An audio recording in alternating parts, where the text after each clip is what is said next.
We are tonight's entertainment. You can't handle the truth. The fire rises. Pizza time. You're a wizard, Harry. So it begins. You know how much I sacrifice? You think that's air you're breathing? Groovy. I don't have friends. I got family. We are sex people! 1, 2, 3, 4! Craft Services. Hey, Trent. Hi, Parth. We're closer than ever before. Not ever, but the closest while recording. Sure. Because we're sort of assumed the position of like conjoined twins where we're attached at the shoulder, but we have separate heads. And that's because Trent and I are recording from the same microphone. Trent is PAing, I guess, closer to where I live than where you live. And so he asked if he could stay over my house. I said, sure. And I'm flying out to Austin to go produce a short film. And so we needed to record this intro today because I'm flying out tomorrow morning. So we're stuck using this microphone together. And we're joined at the hip, both like leaning in very close to the same one, basically. Parth, what I'm really wondering though is what have you been eating? Well, Trent, I had dinner that my mother prepared for me, and it was kadai paneer with parathas. It's basically paneer in a sort of tomato gravy with peppers. Do you have something to ask me? I don't know. I'm just standing here. No, I'm feeling pretty good. Trent, what have you eaten most recently? I had Greek food on set for lunch. It was delicious. So on set, they rotate between 3 different major food genres, Greek, Italian, and Mexican. And Mexican used to be my favorite, but slowly Greek has become my favorite. Italian is my least favorite. Whoa, Italian is the least favorite. Is sort of controversial. It's because it's like baked ziti or like chicken parm, and usually it'll be like a hot day, and then you have to like go back to doing like physical labor. Sure. And it's not the best. I can imagine how that would be unpleasant. But what is the best is this intro we've got. Yeah. So why don't we cue the intro?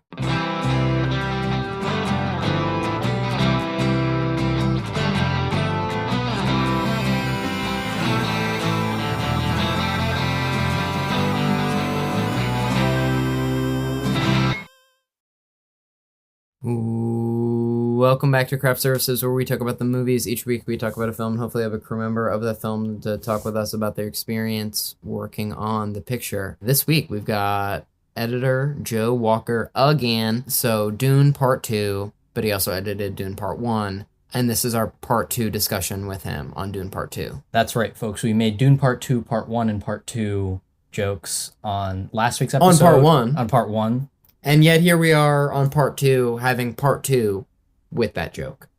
Yeah. Joe Walker, super cool guy, really fun guest. Excellent conversationalist, excellent editor, and friend of the show, best of all. At this point, yeah. Offline said after the interview was done that he would love to do it again. And so, here's hoping that we didn't scare him off. Yeah, he texted us back for a second date, So, yeah, I guess without further ado, why don't we cue the interview?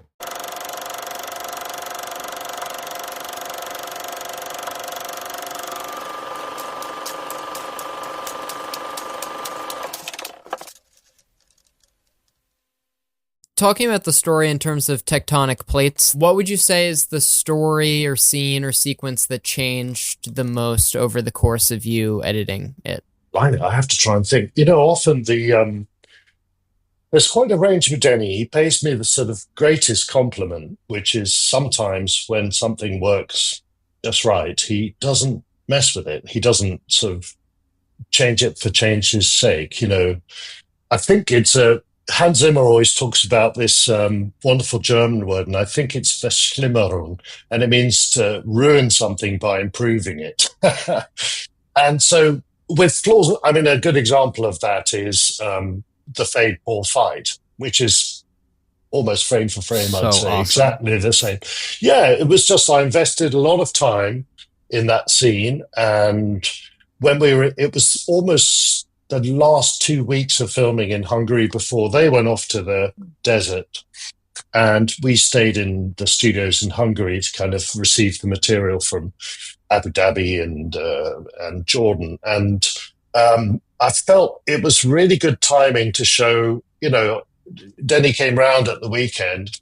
It was one of the last weekends of our filming in Budapest. And I said, okay. And I pressed the button and I played it to him.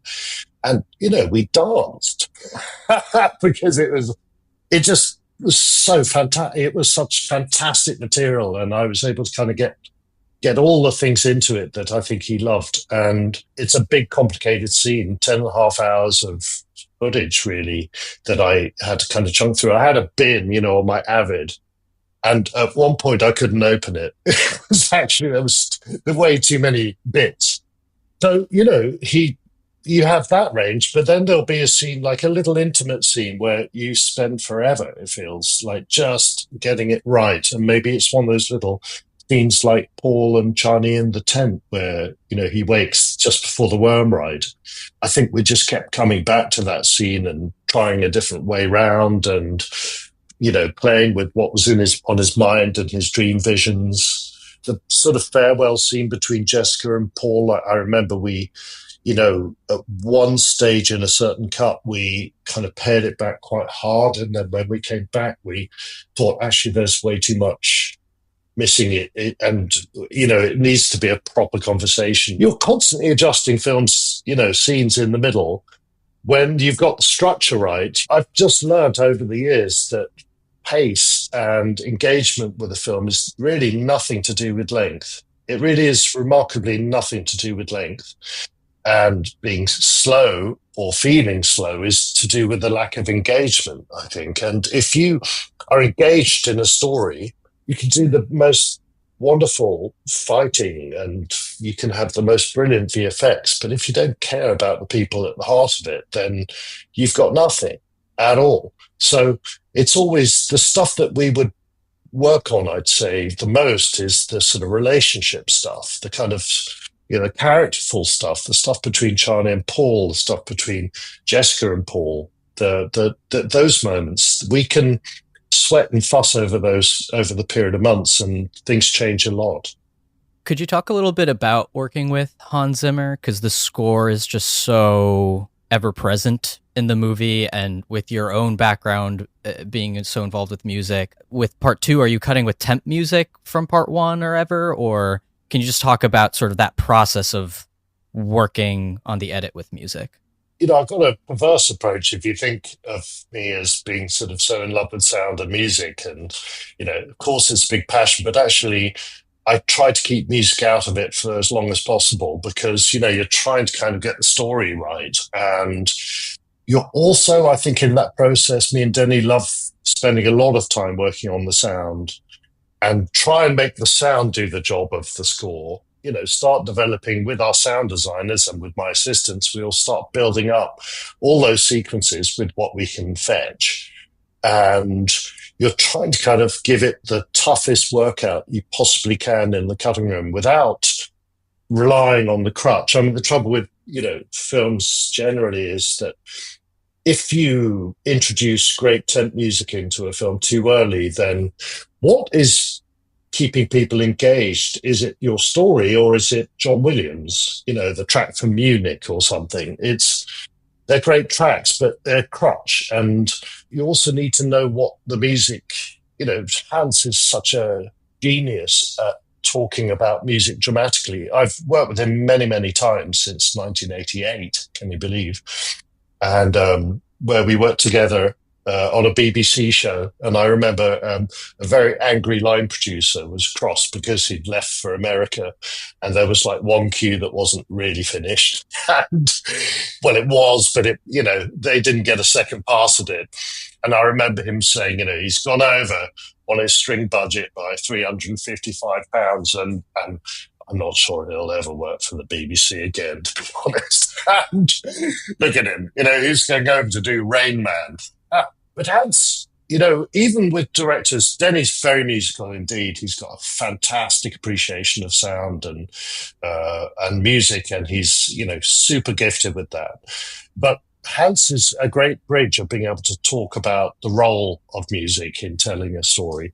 and how to use the power of arrangement and music production to kind of inhabit the world. Right from the outset, he was talking about, amplifying. Denny, said, I want the women to be really important in this story.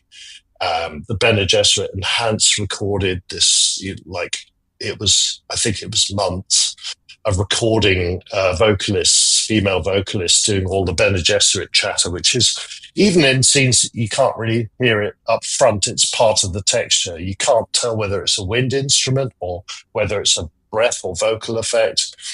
And of course, if you like, our kind of, one of our most recognized themes, and is in 1,000 TikToks, million TikToks, a vocal lead line from Loire Kotler, which is used 2 or 3 times in the film with very special significance. It's almost got that kind of Bond theme quality to it it's a very, very powerful chemical, and you don't want to, get it damp or leave it out in the yard too long. It has to be a precise weapon that you use at certain key moments. So, I keep music out of it for as long as I possibly can. I really also, the benefit of that is that sound editors, when they come in, they've got a kind of roadmap that they can work with, and that they know there's so much stuff that I can't do and I wouldn't even dream of doing, but it's just, I've got a rhythm for things. I found a rhythm for a sequence, and the sound effects play a role at these sort of precise points. I'll give you an example, not to be too highfalutin about it. We worked for months with our friends in New Zealand on the sound team, Dave Whitehead, Martin Kwok, and they were charged with developing a lot of this vocal material for the Harkonnen gladiatorial arena. And Denny had, the big note from Denny was, it can't sound like a 21st century sport event. And of course, the only tracks I had to put in were, you hear vuvuzelas or, whistles and applause. And he'd been very careful to develop specific behaviors for the Harkonnens in part 2. They don't applaud, they do this. And there's chest beating, and Martin and his team and Dave Whitehead, they were given this we gave them a roadmap. We laid in crowd effects, but we couldn't wait to get rid of them because they did sound North American. And they recorded just hundreds of sessions of, death metal bands screaming and shouting. And they recorded this amazing hacker that they adapted to be a kind of Harkonnen hacker. We loved that so much it sort of became a featured thing, like a guy on a microphone, which was sort of vaguely hinted at in the script, I think. It was definitely specifically actually mentioned in the script, but it wasn't going to be a hacker. That came from the sound team. And Denny and I gave them an actual graph of saying, where's the key point in the scene? At what point will the crowd go wild? Where's our 3s? Where's our 6s? Where's our 7s and 8s? And where's our 11s? When do we find the extra knob on the amplifier? And that was 2 places, ripping off the shield and dispatching the Atreides. So it's roadmaps that you start to fill in. And that work was starting to feed back and come into the cut. And it was very exciting to kind of adjust the cut against that sound. So it was kind of very organic, for want of a better word, process over a period of nearly a year in that case, because the Harkonnen Arena was the very first thing they filmed. Were there test screenings? And if so, do you remember any changes that maybe came as a result of them? It's rather difficult, I think. I can't speak for the studio in this, but or Denny at all. But my feeling is it's harder to do these test screenings with these high-profile films. It's so hard. Back in the day, when you're doing, we're test screening a film like Shame or 12 Years a Slave, then we're kind of unknown and outsiders to a degree. And, well, we're from Britain, first and foremost. So, testing it was an amazing piece of feedback. I remember the 12 Years a Slave screenings like it was yesterday. They were very, very high scoring, and people were so deeply moved by it. So when I came to Hollywood, I remember an agent saying such a Hollywood thing to me. He says, "Oh, Joe, it's nice to meet you. I love your film. I can't wait to see it." which felt like such a kind of Hollywood agent thing to say, because they hadn't seen the film and didn't have context. The thing with Dune Part Two is this: there was such an excitement about, there are people on, crowding outside the studio who try and catch a glimpse of people walking past and try to anticipate what Austin Butler's going to look like, and it's a very hard thing to manage. So I'd say the test screenings, we certainly, the film that we put in front of a test screening, the first one I went to was more of a family and friends screening.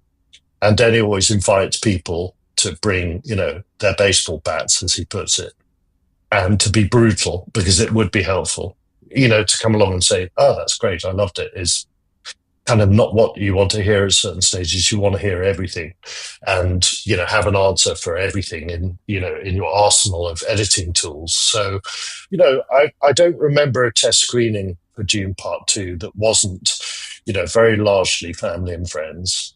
What scene, from an editing standpoint, would you say presented the largest challenge?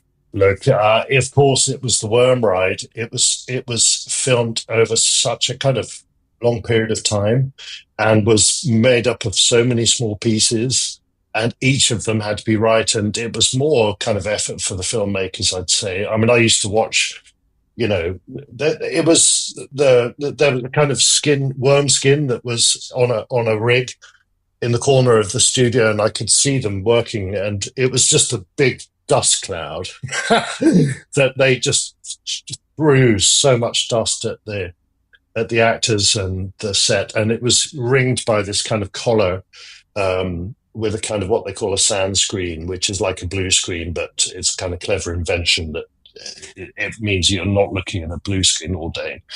And I'd see all these bedraggled people going past, everybody's just covered in muck.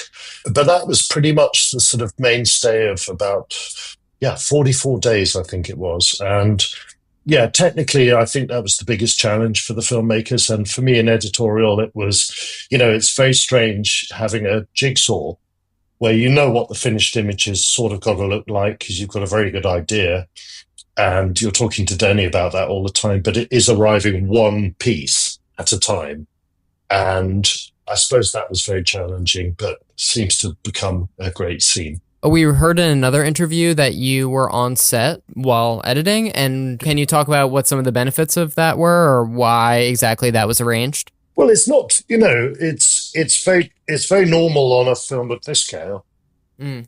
You have to be around, and things don't tend to work remotely. You have to be around for the VFX department. You have to sit with people and look at the screen and point at things. And, no matter how many kind of streaming services are invented, it's a human thing of reacting together and sitting in a cinema sometimes and looking at a sequence and seeing, what can be improved, what can be changed. You have to kind of get people together. And, I don't literally go on set very much. I try to, first of all, I've got nothing particular to do there. I'm the only person on the set often without a specific job. My job is all about what they've shot, not what they're about to. But I will go on occasionally if I need to talk to Denny quickly about something or show him a little thing and ask him a question. And in his downtime, he'll give me, I've got 5-10 minutes to kind of ask a major question. Sometimes that happens. More often than not, it means that at the end of the day, he'll come around and have a look at things on his way home. And, or at the weekends, he can come in and have a look at things that are more substantial. The reason for that is that VFX, they may have a year, but that's sometimes just not enough time for them to get things ready. And they have to kind of know very early which are the takes that you're going to select, to know which of the plate shots you want the ornithopter to land in is very important for them. And so I try and be around to kind of promote that. And the easiest way to say it's take 7 of something rather than take 14, over a band hanging off off an ornithopter. When I can show a cut to Denny and he can approve it, then we can turn over the shots. If you turned over everything, then you just end up in a rat's maze of material and you waste a huge amount of time and money. So that's the reason. I mean, Sicario, I wasn't on location. Arrival, I wasn't on location. It was Blade Runner, Dune, and Dune Part 2 where I needed to be. As we sort of start to wind down, you obviously won the big award for Dune Part 1. Just briefly, if you could talk about what that was like, and if, where do you have it? Where is it stored? Well, there was a little competition. Some people put these things on plinths, and for a little while it was in my garage, but it's now pride of place upstairs in my kind of main living room, and occasionally I polish it. I'm very proud of it. It was it was quite an amazing evening. Most people will remember it more for Will Smith hitting somebody than they probably will do for my speech, but the speech seemed to go down well. And, I felt we were, of course, it was sad not to have Denny nominated alongside me. And that felt rough, but it was a glorious evening. And one of the things that happens that people tell you are going to happen on Oscars night, and I didn't quite believe it. I remember somebody saying to me, when you got one of those little golden boys, you can go anywhere. You can go absolutely anywhere that night. And my publicist said, where do you want to go? You're around the Dolby Theatre and you go to this a dinner, and then everybody starts going to different parties. And I said, I'd like to go to the Vanity Fair party. I've never been to it. I have no idea where it is. And she said, well, let's hop in our car and go off there. And we went off to this place where, the traffic cones start narrowing you down. And we didn't have an invite, and I didn't know how it was going to go. And our driver was kind of freaking out because it was like place of no return. It was very hard to find, there's no circle for him to turn back. If you're not feeling confident going into that place, then you shouldn't have gone there in the first place, if you know what I mean. So this guy comes over to the car, and he's dressed in Armani, and he's got like an earpiece. And he came up to the driver and he said, and you are? And I just happened to have my statue there, and I pressed the window, and it went and revealed me and this statue. And he says, "We've been waiting for you." And waved us on. That's awesome. And that was a wonderful little moment. I thought you were going to say what career doors it opened for you, which I'm sure opened plenty, but I'm glad you got into a cool party, too. Trent, should we ask the Big Kahuna final question? If you're ready. Our Big Kahuna final question is just, what's the last great movie you watched? And it can be a first-time watch or a rewatch, but it has to be a great movie. Well, this summer, I got very involved with the Academy in presenting a Federico Fellini film, 8.5, Otto e Mezzo. And I saw that several times. I'd seen it as a young man, and I'd fallen in love with that. People who like Fellini often go for La Dolce Vita or Amarcord, but Otto e Mezzo always felt like the one that I loved so much. And having learnt a bit more about life, it felt like a really resonant rewatch. And I think it's a gorgeous film. I'd recommend anybody to see it. And it's funny. It's funny as hell. So, it's funny seeing a film, 30 years after the first time, and almost seeing a completely different film because, every cell in your body has been regenerated 6 times since then, So Otto e Mezzo was the last film that I saw that was jaw-droppingly good. Awesome. Trent, you want to close us out? Thank you so much to our guest editor, Joe Walker, who has edited such films as 12 Years a Slave, Sicario, Blade Runner 2049, won the Oscar for editing Dune, and also edited this week's film, Dune Part 2. Thanks so much for being with us today. My pleasure. Lovely to talk to you guys.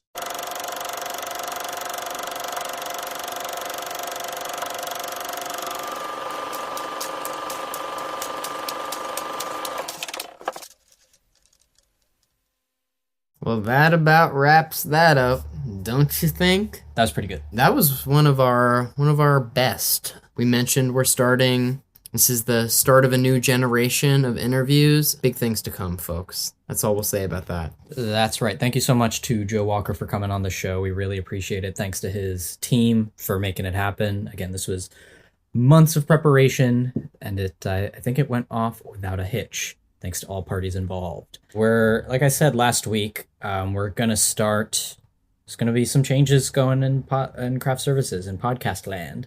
We hope you, the humble listener, enjoy it. Yeah, we'll keep it coming. More new movies, more cool guests. Keep coming back on Sunday and see what we have to say. And next week, we can't quite reveal what it is we're talking about, but it's pretty exciting. Parth just whispered in my ear what we're talking about, and now I'm excited. It hasn't happened yet, so the interview hasn't been conducted yet, so knock on wood. All the things will fall into place. In the meantime, before next Sunday, Instagram and Twitter, follow us, Craft Services Podcast. You can listen to us wherever you get your podcasts, Spotify, Apple Podcasts, Stitcher. Yeah, and you can listen to us next week where we'll have an exciting guest, but we won't say it yet. Thank you, Joe Walker and your team. You're super cool. Trent's gonna go eat dinner now. He's had a long working day. And Parth's gonna go to bed. Goodbye.